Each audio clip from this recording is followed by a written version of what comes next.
que Salomão começou a trabalhar aqui a ideia de sabedoria sendo aplicada na relação hierárquica entre superiores e entre inferiores, no caso de Salomão ali, nas relações que envolviam o súdito e o rei. Nós vimos também que esse princípio de subordinação às autoridades, também o apóstolo Paulo vai trabalhar lá em Romanos capítulo 13, onde ele coloca o dever de consciência de todos os crentes de se submeterem às autoridades constituídas por Deus. E nós vimos que toda autoridade, seja a autoridade da família, seja a autoridade do Estado e seja a autoridade eclesiástica, ela é constituída por Deus. Deus constitui a autoridade sobre nós. Seja essa autoridade para o nosso bem, seja essa autoridade para o nosso mal. É Deus governando na sua santa providência, e isso para o bem daqueles que cooperam, para o bem daqueles que o amam, como nós vimos. Hoje, continuando a partir do verso 10, nós vamos ver que Salomão já trabalhou em capítulos passados, e aqui ele vai novamente reiterar um questionamento, que é o seguinte: por que os homens maus que não buscam a Deus, eles prosperam e vivem bem?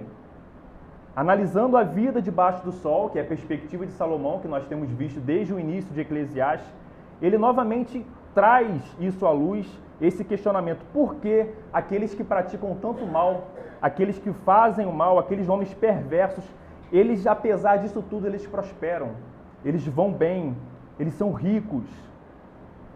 E nós vamos ver também sobre a ignorância do homem sobre vários aspectos da vida, como nós somos pequenos nesse teatro que é o teatro de Deus, nessa realidade, como nós sabemos muito pouco daquilo que o Senhor faz no seu governo.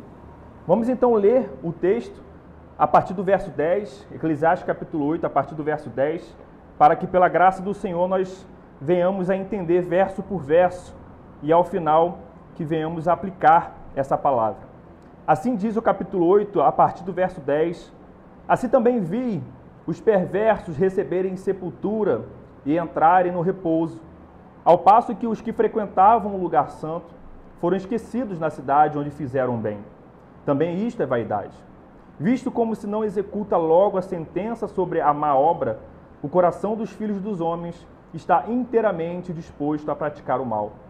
Ainda que o pecador faça o mal 100 vezes e os dias se lhe prolonguem, eu sei com certeza que bem sucede aos que temem a Deus. Mas o perverso ele não irá bem, nem prolongará os seus dias. Será como a sombra, visto que não teme diante de Deus. Ainda há outra vaidade sobre a terra: justos a quem sucede segundo as obras dos perversos, e perversos a quem sucede segundo as obras dos justos. Digo que também isto é vaidade. Então exaltei a alegria, porquanto para o homem nenhuma coisa há melhor debaixo do sol do que comer, beber, alegrar-se, pois isso o acompanhará no seu trabalho nos dias da vida que Deus lhe dá debaixo do sol. Aplicando-me a conhecer a sabedoria e a ver o trabalho que há sobre a terra, pois nem de dia, nem de noite vê o homem sono nos seus olhos, então contemplei toda a obra de Deus e vi que um homem não pode compreender a obra que se faz debaixo do sol. Por mais que trabalhe o homem para descobrir, não a entenderá. E ainda que diga o sábio que o virá a conhecer, nem por isso poderá achar. Até aqui, irmãos. Vamos então nos debruçar em cada verso, buscando entender mais sobre a palavra do Senhor. Nós vemos logo no início do verso 10, e aqui pelo menos na versão ARA, nós vamos ver que o subtítulo está As Desigualdades na Vida. Mas a ênfase que nós vamos dar aqui é justamente sobre a prosperidade dos maus, o problema da prosperidade dos maus, dos perversos, dos ímpios. E aqui logo no verso 10, Salomão, olhando para a realidade que está posta diante dele, ele vê um problema inicial, que ele vê os perversos receberem sepultura e entrarem no repouso, enquanto os justos são esquecidos na cidade. O que Salomão está observando aqui é que aqueles que praticam o mal, aqueles que são perversos, transgressores da lei, aqueles que não temem a Deus, ele vê essas pessoas tendo um sepultamento de honra. Toda a ideia de sepultamento é uma certa honra à vida do morto. ao falecido, é uma questão de dignidade daqueles que morrem. Essa é a ideia aqui que Salomão está trazendo. As pessoas perversas estão recebendo honra no seu velório, eles estão tendo sepultamento digno, enquanto aqueles que praticaram bem na cidade foram esquecidos nos buracos da cidade. Eles não tiveram sepultamento, eles foram enterrados de qualquer forma, em qualquer canto. Esse é o primeiro questionamento que Salomão vai fazer no capítulo. Por que isso está acontecendo? Por que esses homens maus estão recebendo honra e sepultamento, enquanto aqueles que frequentam o templo, aqueles que temem a Deus, aqueles que fazem o bem, eles são esquecidos na cidade e são enterrados em qualquer lugar, sem um mínimo de honra e dignidade? E Salomão vai concluir no verso 10 que isso também é vaidade. Esse questionamento que ele mesmo levanta, e que ele vai levantar vários diante do texto, ele vai falar que é vaidade, que é uma expressão muito recorrente aqui em Eclesiastes. Vaidade aqui, irmãos, relembrando, é a ideia de neblina, é aquilo que se dissipa, aquilo que aparece e logo some muito rápido. O que Salomão está trabalhando aqui, que apesar dessa constatação dele, isso é vaidade. Esse problema ele aparece, mas logo logo ele se dissipa também. Porque a perspectiva que ele está tendo é uma perspectiva somente debaixo do sol. Não uma perspectiva eterna. É uma perspectiva da vida debaixo do sol. No verso 11, ele vai entrar agora em outro ponto. Visto como, se não executa logo a sentença sobre a obra má, o coração dos filhos do homem está inteiramente disposto a praticar o mal. Nós vimos isso no capítulo 7, que Deus criou o homem reto, perfeito, sem pecado, mas o homem se colocou em muitas astúcias. O homem pecou diante de Deus. Nós vimos que após a queda de Adão e Eva, narrado lá em Gênesis 3, todos os homens têm uma inclinação natural para o pecado, e considerando isso, Deus dá a sua lei para frear a maldade do homem. Mas ele não somente concede a lei, o Senhor também dá meios para punir os transgressores.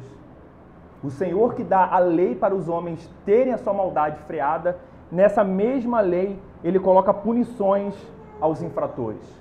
E a primeira punição que nós temos registrada, a primeira punição dessa realidade, foi justamente lá no Éden, justamente lá em Gênesis, quando o homem pecou. O Senhor fez um pacto de obras com o homem, com Adão, e ele estabeleceu que caso o homem comesse do fruto proibido, haveria um salário, haveria uma punição, que é justamente a queda.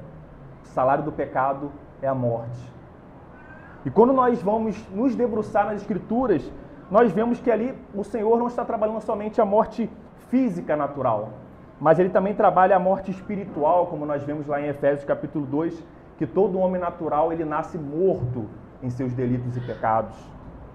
E não somente uma morte que é natural e que é espiritual, mas nós vamos ver também que essa morte ela é temporal para aqueles que estão em Cristo Jesus, porque aqueles que estão em Cristo irão ressuscitar, como nós vimos lá em 1 Coríntios capítulo 15, mas essa morte também ela é eterna para aqueles que não estão em Cristo Jesus. Então nós vemos vários aspectos aqui da punição: morte natural, morte espiritual e morte eterna, que é o inferno. Mas aqueles que estão em Cristo Jesus, eles não enfrentarão a morte eterna, somente a natural, somente a espiritual no nascimento e somente a temporal, porque aguardarão a ressurreição no grande dia de Cristo. Essa é a nossa esperança. Nós somos livres dessa morte eterna, porque Cristo foi punido em nosso lugar na cruz do Calvário. E nessa terra, além disso que nós estamos trabalhando, a questão da punição, que nós temos a primeira punição transcrita lá no Éden, quando o homem cai e transgride a primeira ordem de Deus, nós vemos também que o Senhor coloca leis para o governo civil, leis que devem reger as relações dos homens, leis que envolvem aspecto criminal, leis que envolvem aspecto civil. Nós vemos que o Senhor, os 10 mandamentos é a base da moralidade, e dessa base decorrem leis, decorrem normas que vão disciplinar as relações humanas. E a partir do momento que essa lei ela disciplina as relações, o próprio Senhor estabelece punições para aqueles infratores. Nós vimos em Romanos 13 que o Estado existe para o nosso bem, para punir os malfeitores. Existe uma punição para aqueles que praticam o mal, para os transgressores. É nessa perspectiva que Salomão está questionando, porque quando se demora a executar a sentença, ou seja, uma sentença de condenação, aqui ele pressupõe que o transgressor é transgressor, já houve um processo legal, um processo devido legal, mas esse homem não tem a sentença executada. Ele ainda está impune por aí.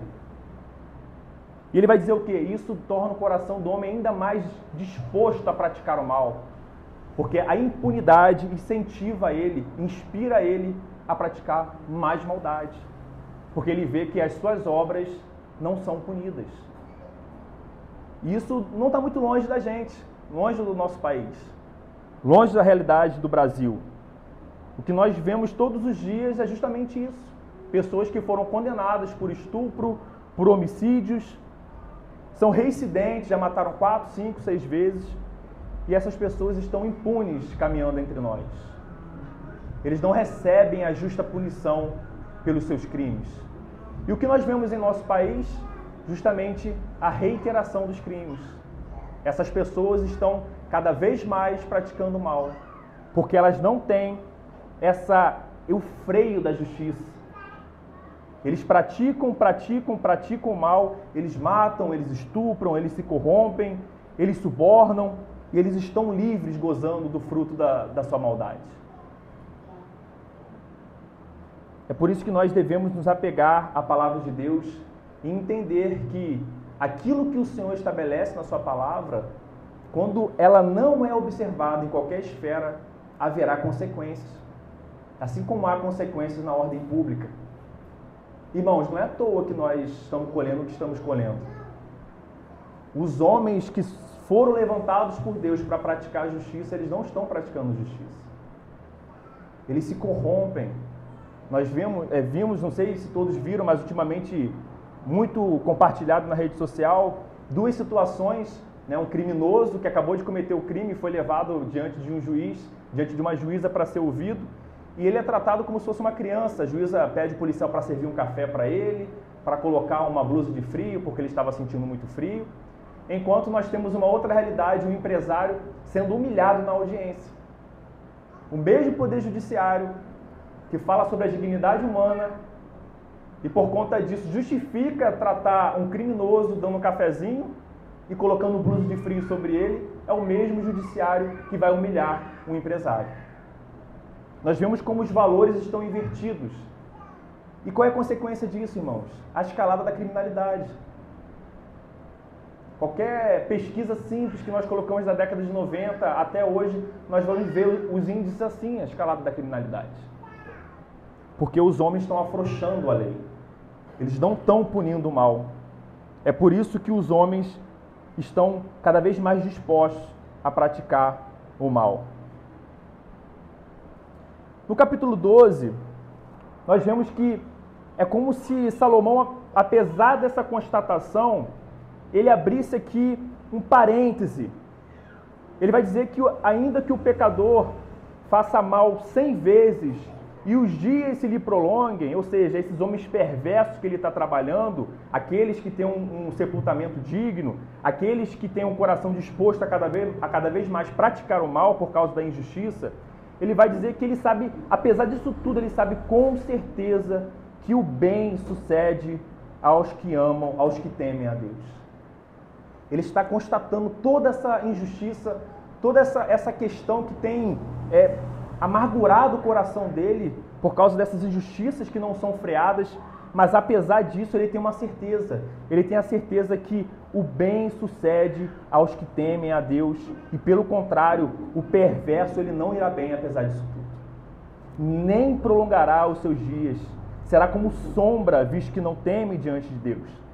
O pai do escritor, o pai do autor aqui, Davi, nós temos aqui o autor como Salomão, também reconheceu a mesma verdade lá em Salmo 23, quando ele diz: bondade e misericórdia certamente me seguirão todos os dias da minha vida e habitarei na casa do Senhor para todo sempre. Apesar disso tudo, ele tem essa certeza. Nós vamos ver ao final que essa constatação de Salomão ele tenta não aplicar juízo de valor, porque ele sabe da sua pequenez e da sua dificuldade de entender o todo. Quanto aos perversos que não temem a Deus, eles serão eliminados. Lá em Provérbios capítulo 2, verso 21, Salomão lá vai trabalhar a mesma ideia. Ele vai dizer que os retos habitarão a terra e os íntegros permanecerão nela. Ainda mais os perversos serão eliminados da terra e os aleivosos, ou seja, os fraudulentos, serão dela desarraigados. Irmãos, nós, os cristãos, aqueles que estão em Cristo Jesus, nós é que herdaremos a terra.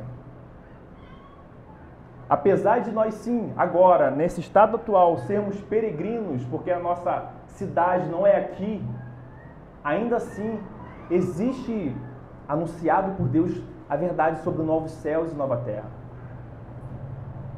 Nós haveremos de habitar com Deus, com a Trindade, de um modo material, irmãos. Nós temos às vezes uma concepção de paraíso muito abstrato, como se fosse a nossa alma ficar levitando nas nuvens, mas não é isso que nós temos na Escritura. A Escritura nos ensina, principalmente lá em 1 Coríntios capítulo 15, a respeito da ressurreição. E a ressurreição do que? Da alma? Não, do corpo. Nós iremos ressuscitar porque Cristo ressuscitou primeiro e Ele é a nossa primícia. Por causa da ressurreição dele, nós habitaremos com ele em alma e corpo, porque assim Deus nos criou, alma vivente, alma e corpo. É assim que nós viveremos pela eternidade com Deus.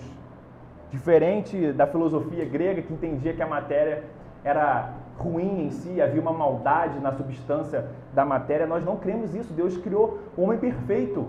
E Deus criou o homem como? Alma e corpo. Deus criou Adão e ele criou Eva.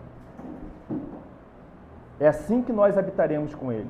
É por isso que em Provérbios vai trabalhar essa ideia de que os ímpios, apesar de eles agirem com altivez, com arrogância, como donos do mundo, eles são expansivos, eles são dominadores, mas eles serão arrancados. Eles serão lançados no inferno caso não se arrependam dos seus pecados. E os cristãos é que herdarão a terra e que nela permanecerão para sempre. É essa a ideia que Salomão está trazendo aqui de eternidade. Às vezes a gente passa pelo texto entendendo somente de modo temporal, aqui e agora. Mas se fosse assim, como ficaria o sentido do texto ao falar que nós permaneceremos na terra se nós somos passageiros? É justamente essa ideia, nós iremos ressuscitar e habitar aqui. No verso 14, Salomão ele vai trazer a mesma constatação, mas em outras palavras. Uma espécie de paralelismo aqui. Ele vai trabalhar que ainda ele viu uma outra vaidade sobre a terra. Os justos, a quem sucede segundo as obras dos perversos, e perversos a quem sucede segundo as obras dos justos. Digo que também isto é vaidade. Salomão está trabalhando a mesma ideia que ele trouxe até aqui. Ele tem visto homens maus. E esses homens maus, eles vivem como se tivessem plantado coisas boas.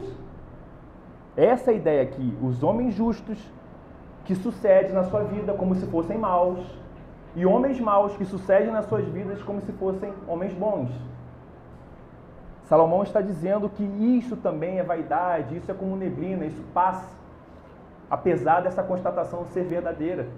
Nós temos diversos casos próximos de nós, que justamente nós vemos como essa pessoa é tão má, homens ímpios, tão ruins, colhendo frutos de homens bons. E nós vemos, por outro lado, pessoas, cristãos, sendo mortos de forma brutal, cristãs sendo estupradas e mortas. Diante disso, a gente faz o mesmo questionamento aqui, Salomão. Como que essas coisas podem suceder a pessoas boas? Por que o contrário não sucede com elas? E aqui novamente Salomão prossegue e numa outra perspectiva ele vai dizer que ele exaltou a alegria no verso 15. Porquanto para o homem nenhuma coisa há melhor debaixo do sol do que comer beber e alegrar-se. Nós já vimos isso em outras passagens aqui, Eclesiastes, ele está repetindo. Pois isso o acompanhará do seu trabalho nos dias da vida que Deus lhe dá debaixo do sol. Nós trabalhamos isso em outros capítulos, que é justamente isso. Parece às vezes que é, por uma teologia ruim, ensinado que o homem, o trabalhador que recebe o seu salário de forma digna, ele não pode usufruir disso. É como se fosse pecaminoso uma pessoa que trabalha, que prospera, e ela utiliza esses bens, ela goza com sua família desses bens, viajando, tirando férias em lugares que ela consegue pagar, e ao mesmo tempo atendendo os princípios da caridade, é lógico. Mas o ponto aqui que a palavra de Deus diz que isso é alegria, o comer, o beber, o alegrar-se, e isso acompanhará o homem durante todo o seu trabalho nessa vida, debaixo do sol. E na exposição anterior nós vimos que isso não sucede somente aos cristãos, aos justos, mas também sucede aos ímpios por conta da graça comum. O Senhor dá essa dádiva para os ímpios também. Os ímpios, eles gozam do fruto do seu trabalho. Nós não podemos afirmar aqui, porque isso seria inverídico, afirmar que todo homem que prospera, ele prospera desonestamente. Até o ímpio, ele tem um senso de moralidade, por mais que não seja completo e absoluto, como decorre da palavra, mas ele tem um senso ali de certo e errado, que nós vemos que Deus comunica aos homens esse senso de justiça. Até esses homens, eles gozam dessa graça comum dada por Deus a eles. E caminhando para o final, nós temos aí os versos 16 e 17. Aplicando-me a conhecer a sabedoria e a ver o trabalho que há sobre a terra, pois nem de dia nem de noite vê um homem sono nos seus olhos. Aqui uma figura de linguagem, uma figura poética que Salomão está trabalhando, é uma ideia que o homem está sempre preocupado. Nem de dia nem de noite ele realmente consegue descansar das suas preocupações, das suas ansiedades. Então contemplei toda a obra de Deus e vi que o homem não pode compreender a obra que se faz debaixo do sol. Salomão constatou as injustiças. Salomão constatou os homens maus se dando bem e prosperando, enquanto os maus são esquecidos na cidade santa, sendo enterrados em qualquer buraco. E ao fazer essa constatação, ele vai concluir no capítulo 8 que e isso é um ar de sabedoria, que ele não consegue compreender toda a obra de Deus que se faz debaixo do sol. É como o Estênio Março, o cantor Estênio Março, trabalha no tapeceiro. Essa realidade de Deus, esse mundo criado por Deus e governado por Ele, é como se fosse uma obra de um tapeceiro. Nós vemos a parte de trás do tapete, as costuras, os entrelaços, sem muito propósito, aparentemente aleatório, mas Deus ele vê um tapete pronto, ele vê toda a perfeição dessas linhas e dessa costura. É por isso que o apóstolo Paulo, lá em Romanos capítulo 11, diante da verdade que ele anuncia aos romanos, ele vai falar que, profundidade da riqueza, tanto da sabedoria como do conhecimento de Deus. Quão insondáveis são os seus juízos e quão inescrutáveis os seus caminhos. Quem, pois, conheceu a mente do Senhor? Quem foi o seu conselheiro? Quem primeiro deu a ele para que lhe venha a ser restituído? Porque dele, por meio dele, para ele são todas as coisas. A ele a glória eternamente. Amém. O apóstolo Paulo teve o mesmo sentimento que Salomão teve aqui. Diante da realidade de Deus, diante dessas injustiças, ele se sentiu pequeno para expor um juízo de valor terminativo. Quem seria ele para julgar o Criador? Quem seria ele para compreender todas as obras de Deus debaixo do sol? Uma criatura finita, temporal, como nós. Isso é agir de forma sábia. Até mesmo aqueles que se acham sábios e dizem que podem conhecer todas as coisas, na verdade, eles são nada mais do que tolos, tagarelas, que gostam de falar, de repetir muitas coisas, mas não há verdade nas suas palavras.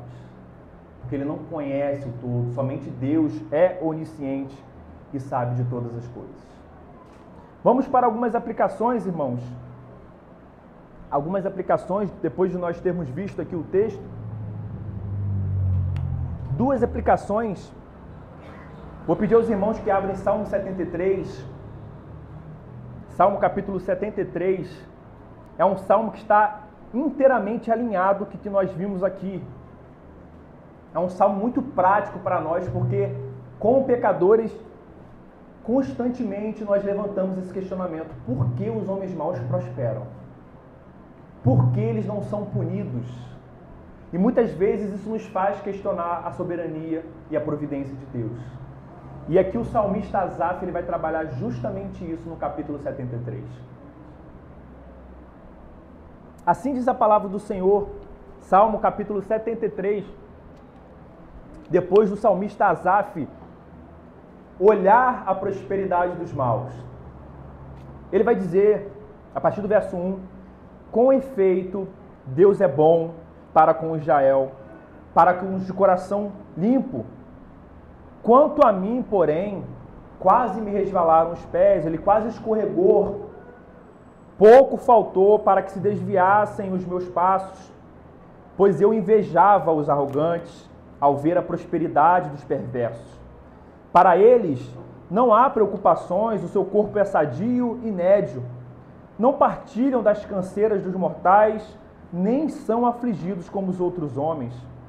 Daí a soberba que os cinge como um colar, e a violência que os envolve como um manto. Ou seja, a soberba eles levam como um colar, é de forma aparente, eles não escondem isso. E a violência como vestimenta para eles. Eles se alimentam bem, com fartura, é por isso que ele vai dizer no verso 7, que os olhos saltam-lhes da gordura. São pessoas que têm de tudo, têm abundância daquilo que comem. Do coração brotam e fantasias, eles motejam e falam maliciosamente. Da opressão eles falam com altivez, eles se orgulham de oprimir outras pessoas. Contra os céus eles desandam a boca e a sua língua percorre toda a terra, eles blasfemam contra o Senhor. Por isso o seu povo se volta para eles e os tem por fonte de bebe e largos sorvos. E eles dizem, como sabe Deus? Acaso há conhecimento no Altíssimo? Eles questionam, inclusive, a existência de um Deus, de um Criador. Eles blasfemam. Como sabe Deus? Existe Deus? Acaso há conhecimento nesse Altíssimo? E eis que esses são os ímpios, e sempre tranquilos, aumentam as suas riquezas, eles prosperam, mesmo praticando todas essas coisas. Com efeito, essa é a primeira percepção do salmista. Inutilmente conservei puro o coração e lavei as minhas mãos na inocência. Não é esse o questionamento que nós fazemos constantemente? Quem nunca parou para pensar, nossa, eu observo os mandamentos do Senhor, eu me abstenho de tantas coisas, eu não prospero, eu colho frutos que não condizem com frutos de salvos. Uma perspectiva pecaminosa. É o mesmo sentimento aqui do salmista. E é como se ele tivesse se conservado puro esse tempo todo de coração e lavados a mão na inocência inutilmente. Porque ele diz que de contínuo eu sou afligido, a cada manhã castigado. Diferente dos ímpios. Se eu só pensar em falar tais palavras que esses homens proferem contra o Senhor, ali eu já teria traído toda a geração dos meus filhos. E ele conclui a partir do verso 16 que só em ele parar para refletir sobre isso, ele achou uma tarefa muito pesada para ele. E é aqui que nós vemos uma mudança de perspectiva que o Senhor traz ao salmista Asaf. E é o que nós queremos que ele traga ao nosso coração também. Porque ele disse que esse sentimento, ele ocorreu até o momento que ele entrou no santuário de Deus e ele viu o fim desses homens. Ele viu o fim dos perversos. ele vai dizer que Deus certamente os põe em lugares escorregadios e os faz cair na destruição. Eles andam tranquilamente, mas eles não sabem que eles estão como no alto da montanha e a qualquer momento seus pés irão escorregar. Eles andam em lugares escorregadios, como ficam de súbitos assolados, totalmente aniquilados de terror quando eles escorregam dos seus caminhos de aparente prosperidade. Como ao sonho quando se acorda, assim, ó Senhor, ao despertares, desprezará a imagem deles. Quando o coração se me amagou e as entranhas me comoveram, ele vai dizer, eu estava embrutecido e ignorante. Era como um irracional na tua presença. Por isso que eu questionei a prosperidade dos ímpios. Eu estava com o coração duro. Eu não entendia os seus propósitos. Eu invejava aqueles que estão entesourados para o inferno. Eu queria ter a vida deles. Todavia, eles, como nós também, estamos sempre contigo. Tu, ó Deus, me seguras pela minha mão direita. Os ímpios não têm essa segurança no Senhor. Tu me guias com o teu conselho e depois me recebes na tua glória. Quem mais tenho eu no céu? Não há outro em quem eu me compraza mais. Ainda que a minha carne e o meu coração desfaleçam, Deus é a fortaleza do meu coração e a minha herança para sempre. Os que se afastam de ti, eis que perecem. Tu destrói todos os que são infiéis para contigo. Quanto a mim, ó Deus, bom é estar junto de ti, do Senhor meu Deus. Põe o meu refúgio para proclamar todos os seus feitos.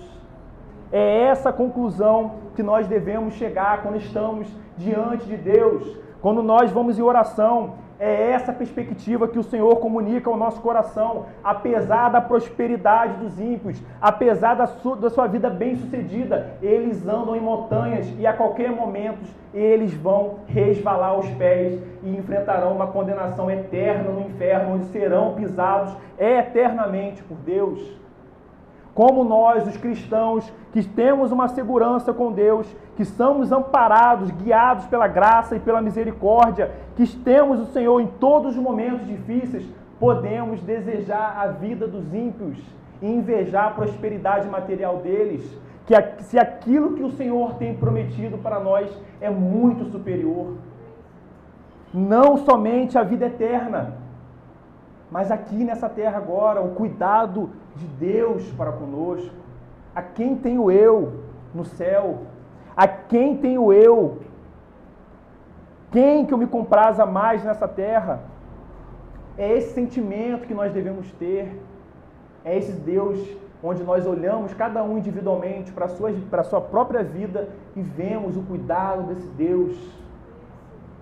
Perdemos tempo olhando para a prosperidade dos ímpios. Perdemos tempo invejando o próximo, enquanto o Senhor tem feito maravilhas na nossa vida, na vida da nossa família. Como o Senhor tem cuidado de nós e guiado os nossos passos, atendendo às nossas orações. Que o Senhor nos oriente, que o seu Santo Espírito fale ao nosso coração, para que nós venhamos a nos arrepender desse descontentamento com Deus. Que nós possamos ter o mesmo sentimento que o salmista Asaf teve quando ele entrou no santuário de Deus. Que nós possamos ter o Senhor como a nossa única herança, como aquele que aquece o nosso coração, como aquele que está conosco quando ninguém está no nosso quarto, como aquele que pode trazer conforto nos momentos de perda. Somente o Senhor que perscruta o nosso coração, onde ninguém mais chega, nem mesmo nós conseguimos chegar. Somente Ele trabalha nesses vasos de barro. Somente Ele pode restaurar o nosso coração. Somente Ele pode comunicar a vida e trazer fervor de novo para nossas vidas. E aqui, irmãos, para nós cristãos, Asaf aqui faz parte do povo de Deus. E ele teve esse questionamento, mas o Senhor não abandonou ele. E Deus também não nos abandona. Que possamos buscar esse fervor nas Escrituras, na oração. Que o Senhor aqueça o nosso coração, que não seja uma fé fria, uma fé como se nós não tivéssemos um Pai, como nós temos visto na oração do Pai Nosso, a oração dominical. Existe um Pai, esse Pai é o Pai Nosso, é o nosso Pai. Na segunda aplicação, e essa aplicação é para aqueles que não confessam o Senhor Jesus Cristo, nós não sabemos. Infelizmente, diante de nós, podem ter pessoas que frequentam o culto domingo a domingo, mas ainda não confessaram Cristo de coração. Não se arrependeram dos seus pecados.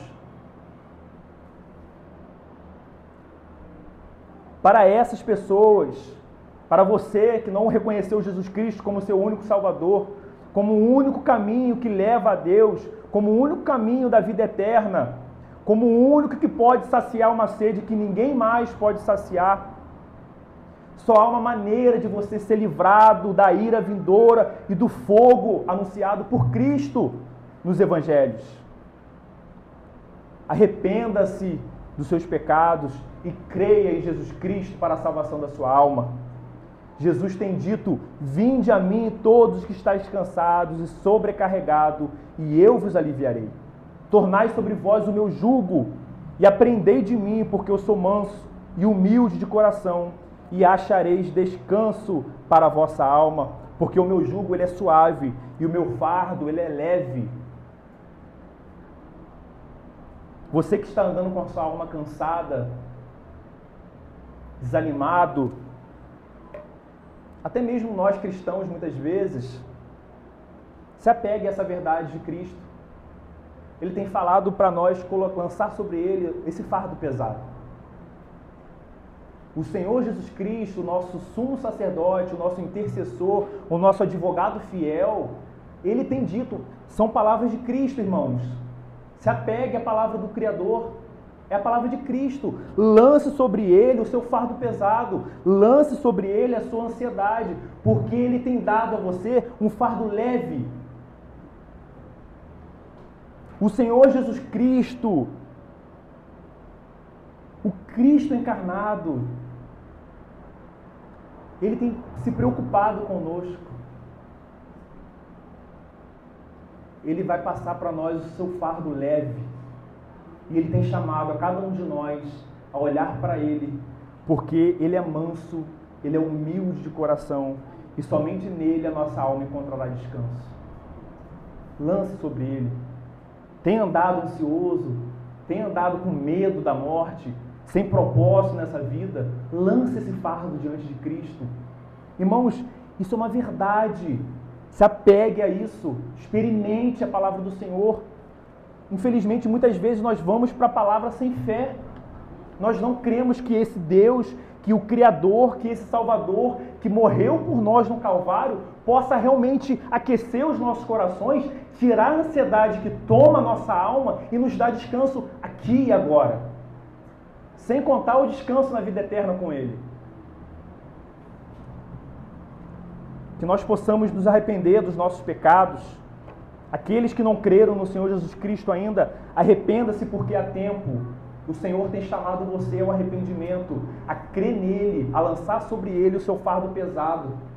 E nós que já cremos, a praticar a fé que nós temos dito que cremos, que nós temos crido. Que não venhamos aceitar andar ansiosos, irmãos.